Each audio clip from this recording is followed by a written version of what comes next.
Yo, shoutout sa inyong lahat guys. At eto na nga, ang power reveal o yung tinatawag na red card. Bale, tatlo lang naman yung nabigay sa akin na red card guys, yung angbaw. Bale, tatlo lahat. Dalawa sa amo kong babae, tapos isa sa kumpanya namin. At eto na nga sila guys. At eto, bubuksan na natin.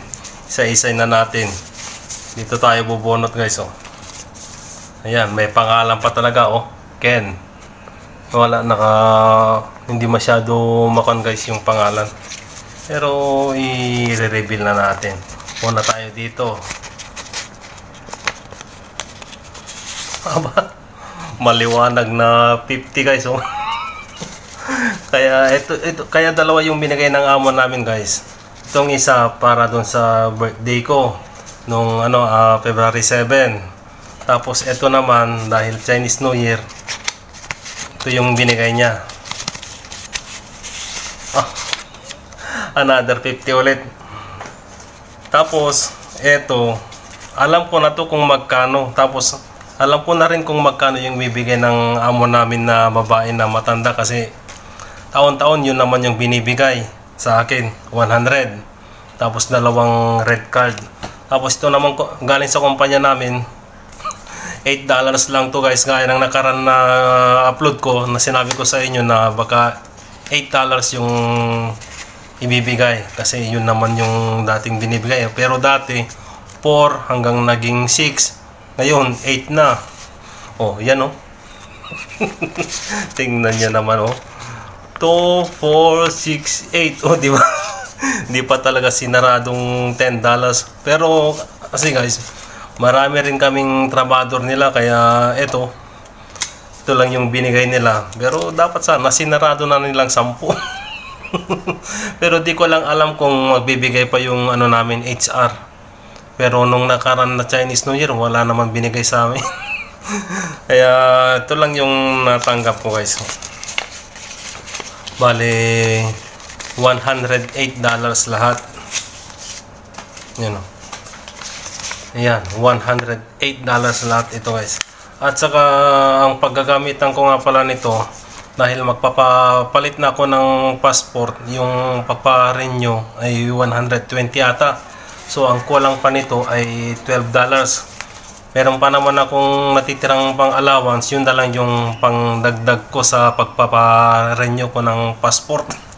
Kaya nang sinabi ko, upload ko kahapon na maling hakbang, kasi nga naggupit ako ng ganito. Ay nako, parang magiging wanted na ako dun sa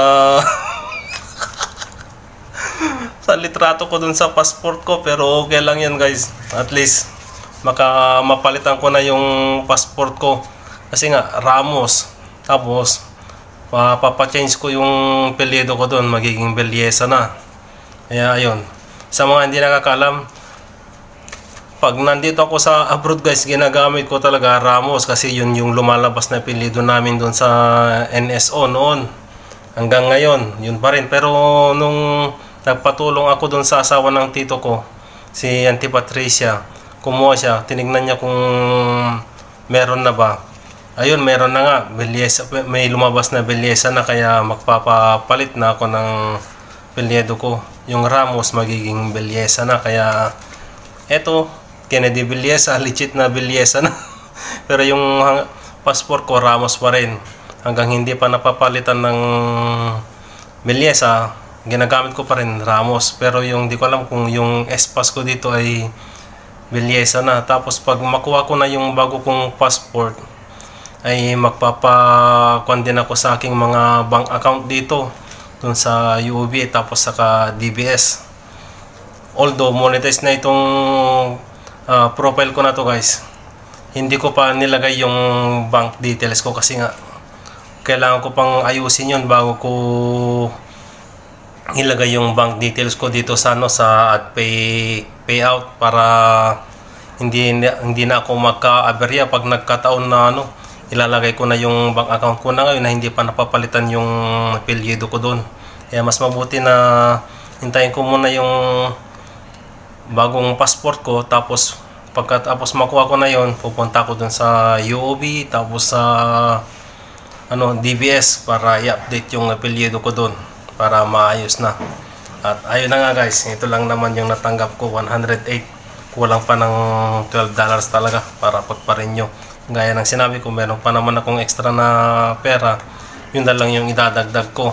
Tapos sa linggo, mapapasama ko siguro sa nanay ko para tignan yung address ng bagong address ng Philippine Embassy dito sa Singapore, kasi nga lumipat na daw sila, saka under renovation yung dati nilang address, kaya hahanapin namin yung address sa Somerset. At ayun na nga guys, maraming salamat sa inyong panonood. Peace, I'm out. God bless sa inyong lahat guys.